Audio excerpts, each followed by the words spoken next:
The National Weather Service in La Crosse has issued a severe thunderstorm warning for northern Alamance County and northeast Iowa until 5:30 p.m.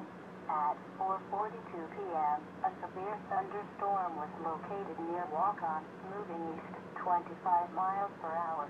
Expected hazards include quarter-size hail and 60 miles per hour wind gusts. This is a radar-indicated threat.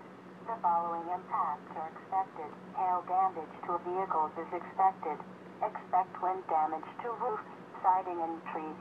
This severe thunderstorm will be near Waukon around 4:55 p.m., Lansing around 5:25 p.m. Other locations impacted by the severe thunderstorm include DeSoto, County Roads 26 and X6A, Red Barn Campground, State Road 9 and County X20, and County Roads 52 and West 60.